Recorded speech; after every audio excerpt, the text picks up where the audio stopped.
Beyond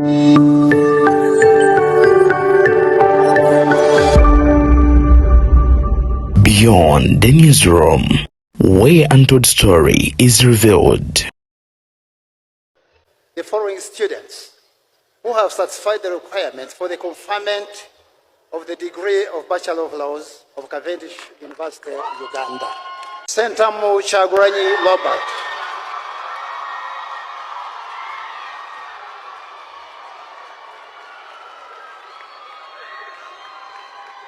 BTN Media gwagena maaso n'okubeeranga otugoberera njagala ogenda maaso n'okubeeranga nkwebaza ate era n'okutegeeza nti kyokola kya muwendo mungi nnyo nnyini ddala ate okubeeranga otugoberera n'okubeeranga okugoberera ensonga zonna nga bwe zigenda maaso n'okubeeranga zitambula. Olunaku olwaleero His Excellence Robert Kyagulanyi Ssentamu the Ghetto Gladiator agenze maaso n'okubeeranga graduatinga oba nga abamutikkira okuva ku Cavendish University ate gy'asomedde bachelor's degree mu mateeka. Alino Kyagulanyi ayise mu bisomoza bingi watugedde ogenda maaso n'okubeera nga oba oliawo atuuka kukula nga alina eri ogenda maaso n'okubeera nga graduatinga gw'omulungi agenda maaso n'okubeera nga ate otugoberera kakati nno abakungu ba gavumenti babadde tosuubiriza nga kwe kuli n'omukulembeze ono agenze maaso n'okubeera nga baweereza Kyagulanyi obubaka obumuyozaayoza nga bamugamba nti mwanattu ate kulika ebitabo abo wennyini. Olunaku olwaleero mazaalibwa gange happy birthday to me Uncle Denny, the microphone soldier, CEO BTN Media. Nange nebaza Katonda olw'okuba nti antuusizza ate oba oliawo okukula nga lino n'emyaka gino eno gye mpezezza olunaku olwaleero. Happy birthday to me, happy birthday CEO Denny, the microphone soldier. Omubaka Zake Francis Butebi abadde n'aweereza obubaka obusima His Excellence Robert Kyagulanyi Ssentamu era nzikiriza ngene maaso n'okubeera nga mbukuwa. Congratulations, Mr. President, for the bachelor's degree in law, Council Kyagulanyi Ssentamu. Ne mumanyi bwe kiwulikika okuba ne president ng'ali land. Kati awo ng'abazoganyi tuli bagumu nnyo ng'abasula ku ttaka. Ne ba political prisoners kati president akyekwatiramu. Minister Balaam Barugahale agenze maaso n'okubeera nga honoring His Excellence Robert Kyagulanyi Ssentamu akwatadde n'ogenda maaso n'okubeera nga amwebaza okukakkalabya ebitabo. I understand my brother Bobby Wine is one of the graduates. Allow me in a special way congratulate Honorable Robert Kyagulanyi Ssentamu. Congratulations, Honorable. Kakati nno akulira ebyempuliziganya amayikiddwa nga Dr. Chris Baryomunsi abasinga mu mumanyi naddala bali mu media bw'oyogera ku kya UCC awo Dr. Baryomunsi oba omulese ono nno y'omu ku abo babaddewo nga His Excellence Robert Kyagulanyi Ssentamu atikkirwa era ne bamwebaza ogenda mu maaso n'okubeera nga akakkalabya ebitabo ate n'okubeera awo wagenze mu maaso n'okubeera nga atuuka. And together with us here we have the President of NUP, Mr. Honorable Kyagulanyi Ssentamu, Bobby Wine. I also take the opportunity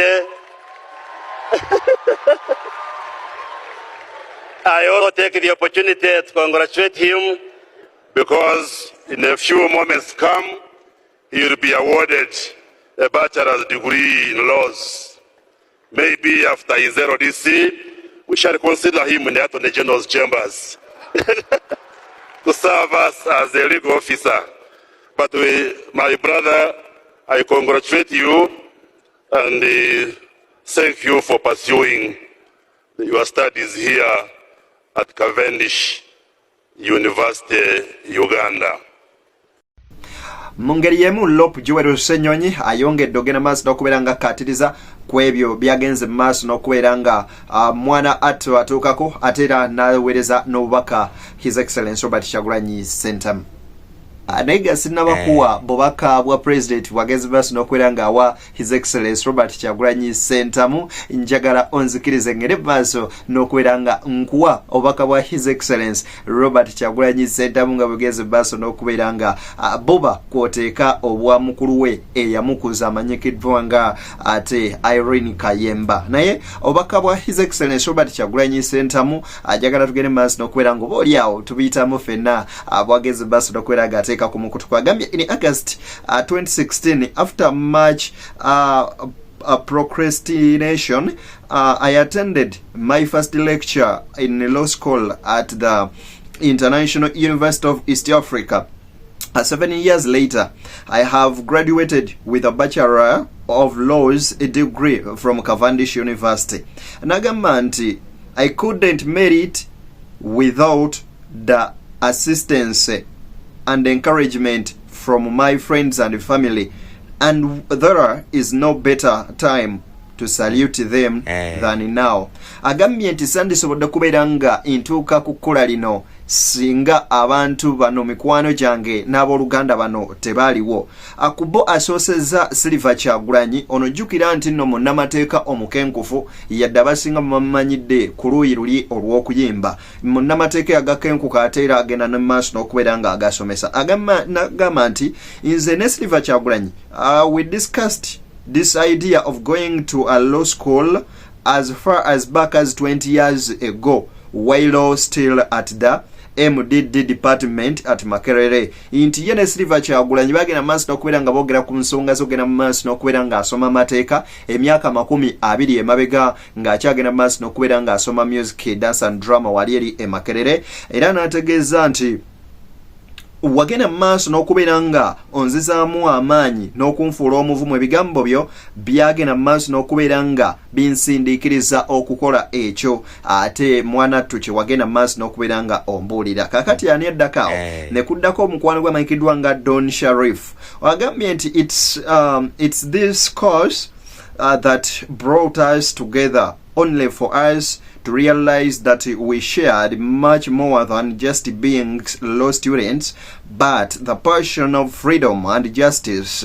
Inti Don Chris, kineno tekiri kukka ku course gye tubadde tusoma ey'amateeka okuba kubeera muyezi munange, wabula ate nogenda maaso n'okubeera nga weenyigiramu naddala ku nsonga ezikwatagana n'okugenda maaso n'okubeera nga twonoonya eddembe lyaffe okwenenula. N'agamba, I owe you a lot of gratitude for assistance throughout all my years in law school.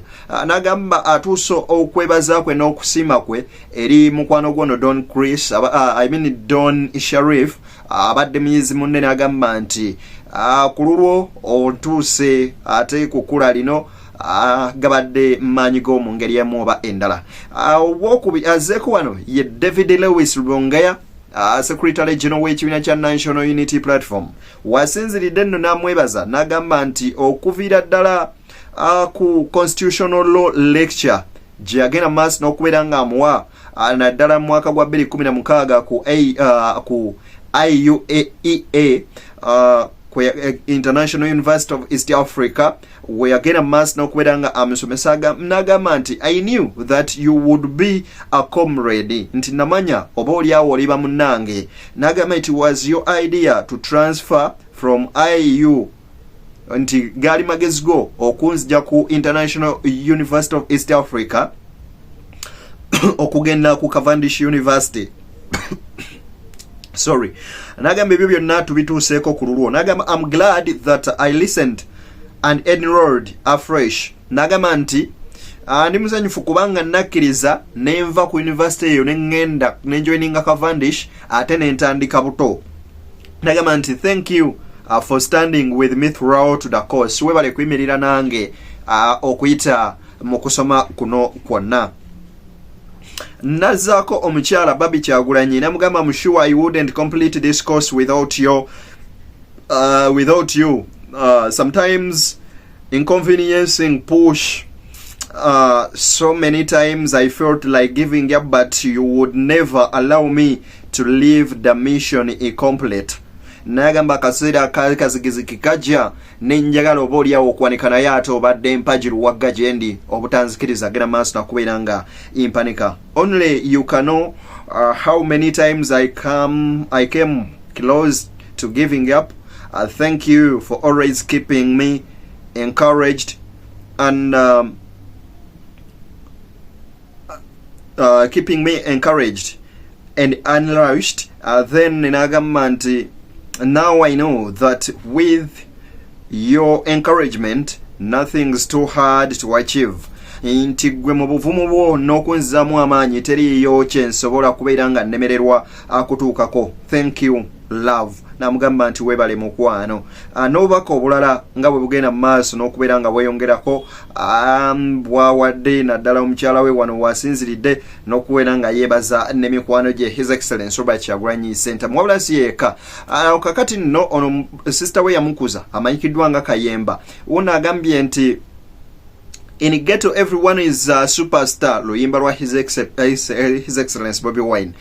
From performing artist to this, you always set a big and inspirational yard stick era mu nyumba ya Mukama temugwamu birungi as long as you stay focused, determined and hard working. Love you. You are true definition of kulemerako. And to you, Mama Solo, that is Michala Babi, I'm always grateful for the fact that you have loved my brother regardless of who he was and what you have gone through. Webale chikazi. Era Mukama ayongere okubawa what you wish for in life. Thanks for being a true friend, Charlie. After Charlie, a father, mother to your husband, you're one in a million. Babi Kyagulanyi Ssentamu. Kakati nno ne Babi naye aweereza obaka bwawadde His Excellency Robert Kyagulanyi Ssentamu. Ebyo nno bwe bityo bwe biri. Kakati nno bwe tuba tweyongeddeyoko musajja mukulu amanyikiddwa nga Lop Joel Ssennyonyi avudde mu mbeera n'ayambalira ababaka va mu mambuka bana bavudde ne bategeeza nti Joel ekyokubeera nga alemesa entula za parliament okutalaga ebitundu by'eggwanga ebyenjawulo nti akotogera bitundu by'omu mambuka. N'agamba kino ekintu si kyakukotogera bantu b'omu mambuka wabula kyakulwanirira nakulumirirwa nsi yattu Uganda. Ono nno okusinziira ku ye agamba nti billions 5 buli lutuula, ekitegeeza mu bitundu bina eby'eggwanga bwe twogera ku Central, Eastern, Western and Southern kitegeeza nti tugenda kwonoona billions 20 nga so sente zino zandibadde ziyamba ku bizibu by'Abannayuganda. Ebizibu by'Abannayuganda sigenda mu maaso na kubeera nga oba oliawo tutuddewa we tuyinza oteesereza wabula nti tutuuse ku kinyusi n'ekizibu ky'Abannayuganda ekibaluma. Just northern Uganda. As I spoke yesterday, I said the regional sittings are going through northern Uganda, western Uganda, eastern Uganda, central Uganda. It's just that it's starting in the north. But we are opposed to the general idea, not just northern Uganda, western Uganda, eastern Uganda, central region, because it is problematic. Now, when somebody says that we are opposed to this idea, and for that matter, we are against northern Uganda, seriously, because over 5 billion shillings is going to be used on each of these sittings. 5 billion in the north, 5 in the west, 5 in the east, 5 in central. What do the people of northern Uganda, of western Uganda, of eastern Uganda, central, what do they really want?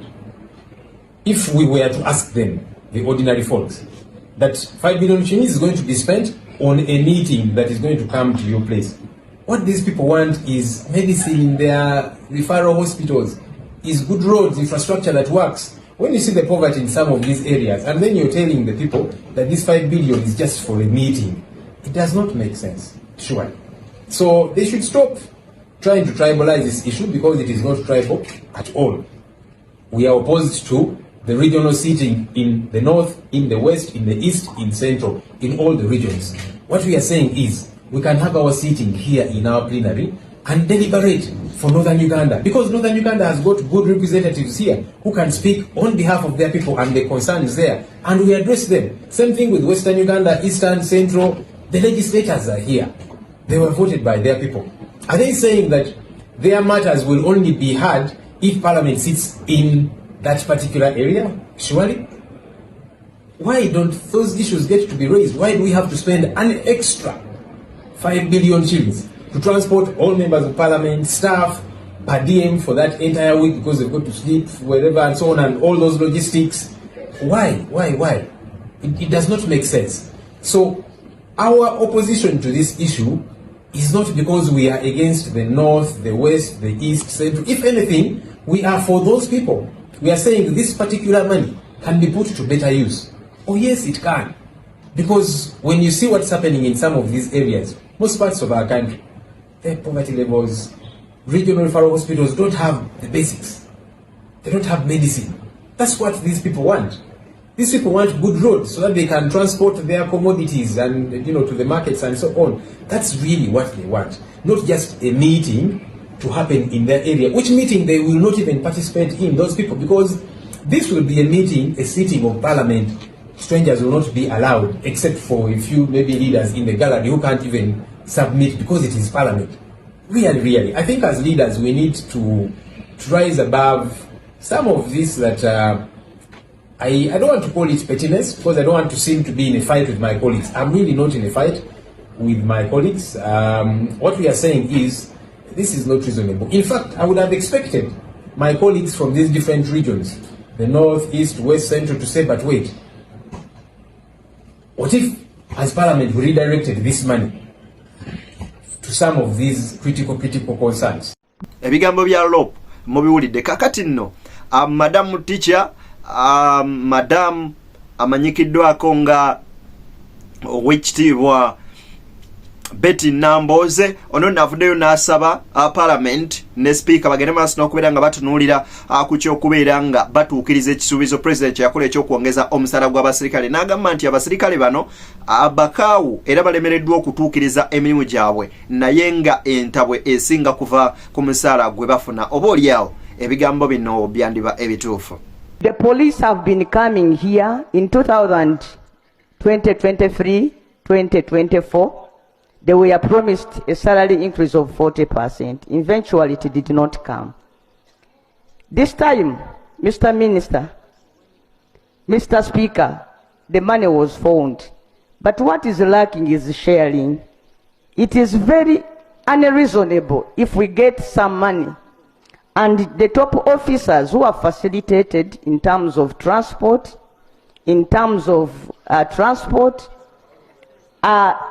again, out of greed, don't care about the juniors, and they take the money for themselves, Mr. Speaker. What I want to request, Mr. Speaker, sir, is that this Parliament asserts itself and say, what did we pass in this House, Mr. Speaker? We go back to what we passed here, and we seek for its implementation. We cannot allow these people to risk the whole country and leave these people to go out with guns without pay. This used to happen during Obote's time, that a person would be given a gun and then told to go and look for his salary. Ekituufu kiri nti akola obulungi agwana n'asiimibwa era n'aweebwa empeera ye, naye n'abantu bano abakuumaddembe nabo beetaaga empeera yaabwe. Kakati nno musajja mukulu amanyikiddwako nga Ssekikubo nkugambye amaaso gamukanukidde mu Parliament, ate Speaker amanyikiddwa nga Thomas Tayebwa wagenze maaso n'okubeera nga atabulinga ekiteeso eky'abantu abava erw'emiyaga nga bagamba nti Ssekikubo yabagoba ku mataka ate n'agenda mu maaso n'okubeera nga akumpanya ettaka lyabwe. Kankuwe kubiri side zeeyo ogende mu maaso n'okubeera nga ate obifuna. On 15th of July 2024, I received a petition from families in Rwemiyaga, Sembabule, who claimed to have been illegally evicted from their lands and mistreated by Honorable Ssekikubo Theodore, MP Rwemiyaga County. I have, in accordance with Rule 30, Sub-Rule 6 of Rules of Procedure, considered to refer the same petition to the Minister of Lands, who will coordinate with other relevant ministries whose issues have been brought to the fore, and then report back within 3 months. It was a wide petition. Under Rule 30, Sub-Rule 6, in the opinion of the Speaker, the petition can be referred to a committee or to a minister who is responsible.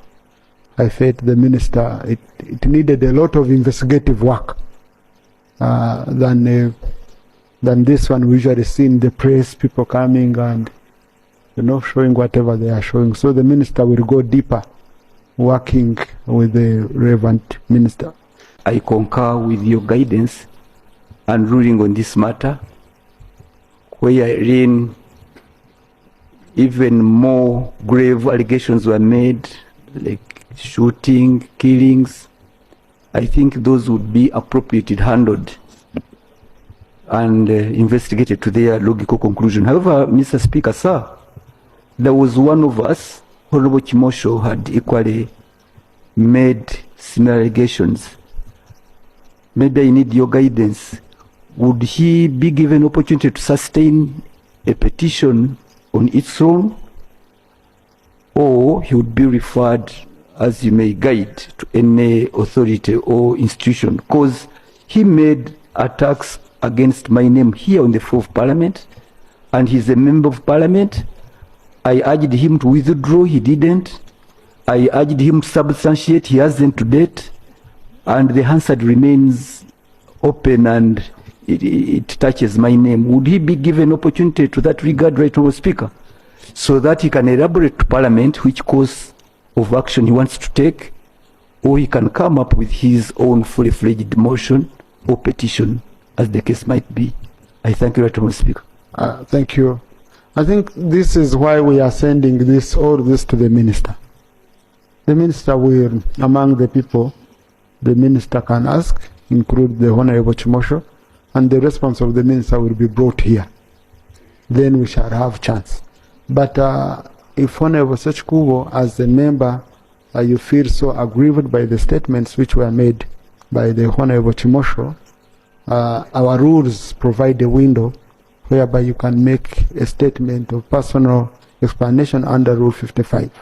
Ensonga bwezityo bweziri mwanatu jukira nti Ssekikubo paka nakati akyaguluba n'okubeera nga mwanatu ateeka oba awomamu omutwe gw'okubeera nga batwala ekiwandiike wa speaker ekisensalinga aba commissioner abagenda mu maaso n'okubeera nga bakwata mu kibbo ne beegabira 1.7 billion okwali Mathias Mpuga Nsamba ne banne basatu abanna NRM. Kakati nno gwagenda mu maaso n'okubeera nga ongoberera omusajja mukulu amayikiddwa nga musajja mukulu ono Waiswa mu Fumbiro ankugambye simu nsanyufu n'engeri ab'ebyokwerinda gye bagenda mu maaso n'okubeera nga bawambamu abantu kwoteeka n'okubakwata ne babatwala mu bitundu ebitategeerekeseeko oba nga bagenda tebalinaako mayitire. Okukwata omuntu akulira security y'omuntu lwaki tokwata oli? Bw'abanga Kyagulanyi Robert Sentamu kive mu Uganda mukiteeke mu tteeka, kuba n'abakabulu bakiteeka mu tteeka. Teri nsi mu ggwanga ng'amagye ge gatulugunya abantu bannansi. Emyaka gyonna Museveni yalimba bannansi nti they are professionalizing the army. A professional army ng'ekwata abaana abatanaweza emyaka 25. A professional army tekisoboka kugamba nga nti kutosobola gamba bana Uganda nti mulimu abamu nga sente zonna tuzibawo okutuwa the best. N'okwata omuntu n'omuwamba n'omukuba n'otakoma mumukuba n'osalawo ogende n'ewaka ewuwe abaana be mukazi we nabo bateekeko tokya obatulugunye ng'obalaga nti omulense naye n'omutwala n'omukubira mu maaso ga mukyala we, era mwe mukakasa nti eno ensi mugenda kugirya mwekka mugimaleko, era temukkiriza nti wayinza okubeerawo okulwa omwoyo ogulidda. Kubanga bw'okola ekyo ekintu omuntu omwana we bw'anaakula ng'ajjukira ekyo, gwe olowooza generation yegenda koma kwono obukyayi bwe musiga nga mubusiga olwakabbira mubusiga olw'obuyinza mulowooza mugenda kuwangaala, kubanga gwe oyinza okulowooza oli 50 kyogamba mugenda kitambuza paka ku muzzukulu nakana. Bannayuganda baliba bakyali bajjega nga bolowooza bwe balizuukuka nga bazuukira ku bazzukulu bammwe Mukama Katonda abawangaze. Tosobola kuwamba mwana wa muno ayina abaana ayina taata. Weewunya emitima gy'abantu bano omuwambye n'ogera ku maca ku National TV ne mukuba n'ekifuba. Ndabye abasajja batudde eri waggulu ku mmeeza n'amawulire gabaleetamu General Court Martial. Kanyamunyu nga teyagenda mu General Court Martial. Mwe mulowooza bannayuganda beerabidde bwe balizuukuka tebali baanukuza ebibuuzo eby'amaanyi. Kanyamunyu yalina emmundu ng'emmundu gy'alina teri mu mateeka. Kanyamunyu n'akuba omuntu amasasi in cold blood, n'amuteeka mu mmotoka ye n'amuvuga ng'amutwala mukunnyumbya amwetoolooza asobole okumutuusa kiriniki ng'afudde. Ampuliriza. Kanyamunyu n'akolagana ne Andrew Mwenda ne bakwata emmundu ne bagibuzaawo. Oyo tebamutwala mu kkooti y'amagye. Katanga omusango oguliwo ogwa Katanga yakwata emmundu omukyala n'akuba bbaawo amasasi nga yeekobanye n'abaana. Omusajja baatazaala biri mu kkooti tebannagusala naye lwaki abo tebali mu kkooti y'amagye? Ogwo omusango n'okugenda mu maaso baamala kukeera ku makya ne bagenda basinkana. General Yoweri Kaguta Museveni n'asinkana famire ey'omukyala n'ey'omwami ne biryoka bigenda mu maaso. Lwaki alowooza nti bannayuganda ebyo tebabiraba? Tetulina bigambo bye tugenda kubagamba muli amasaagi nga mulowooza nti mugenda kubanga mututulugunya ffe tujje tubayiseeko akazigo.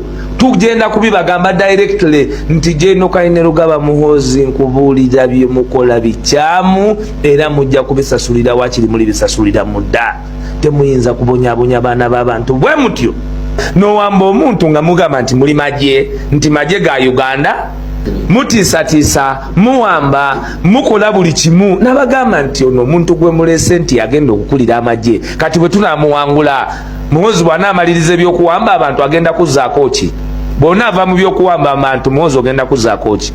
You're using our military to think this is your monarchy. That is not true.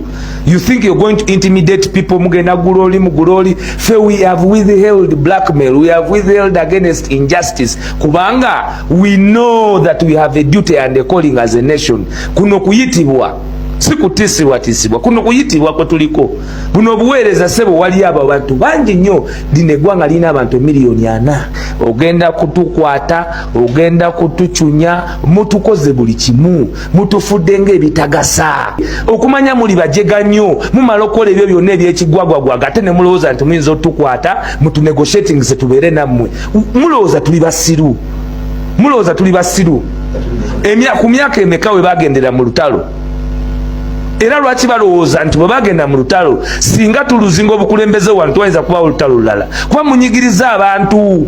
Mbu bamusanze ne pips za Lieutenant Kano. Kati tuinterrogatinge pips ezo bazikolerawa? Pips z'amagye bazikolerawa? Era bazikola ezo kubanga bw'ogamba nti ekintu kiri original kitegeeza you can identify zaani. Mu Uganda tulina ba Lieutenant Kano bameka? Ani atalina pips ze? Bwabanga pips ze ezo tazirina yazibula era yalipotinga wanti yazibuza. Baga bamusanze ne echepe zaki pips zino ze basanze wa akirewo tuteeke kale mu bwongo obutono za Lieutenant Kano ki atalina zize kati era yalipotinga wa kwa mumuwavunaanyi okuba n'ebintu ebyo byennyini ebya government store nga bwe mwakwata n'amabaati kati gole tugalaba nti galiko Karamoja Anita Among nga babbi amabaati kakati ono gwe mwasanze ne pips zaani. Ampuliriza bwe bakwata government stores kwe kuba n'ebintu ebya government ebikakasiddwa. Kati njagala abantu abo abajje gaabo baveeyo batubuulire nti pips zino zaabano. They cannot. Kubanga ne baba bikola they just wake up in the night mutamiro. Sigenda kwogera bigenda kubasanyusa, ngenda kubabuulira ebintu ebiri ku mitima gy'abannayuganda. Abannayuganda babakyawa nnyo.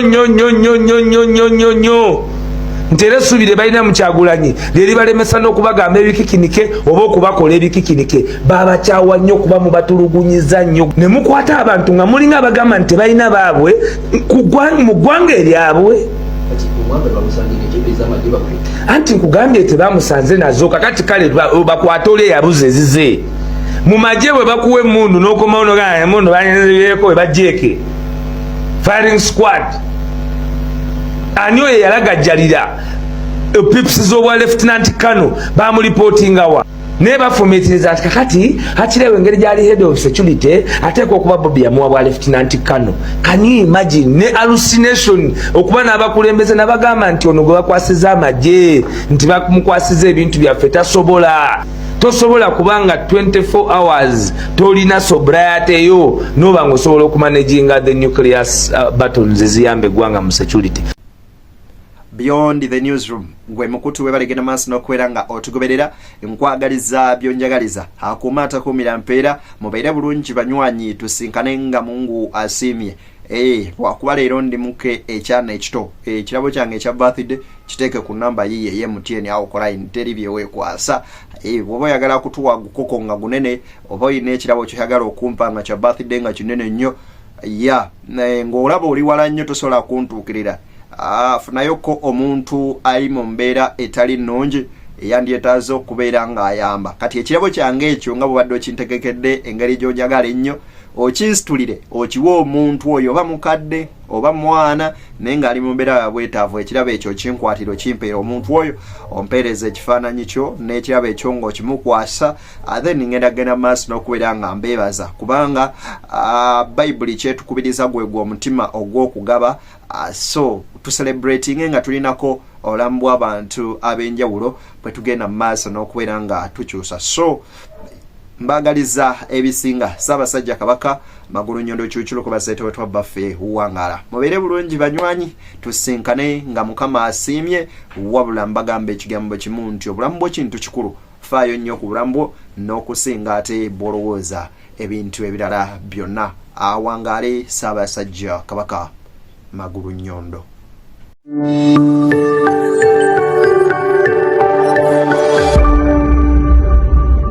Beyond the newsroom, where untold story is revealed.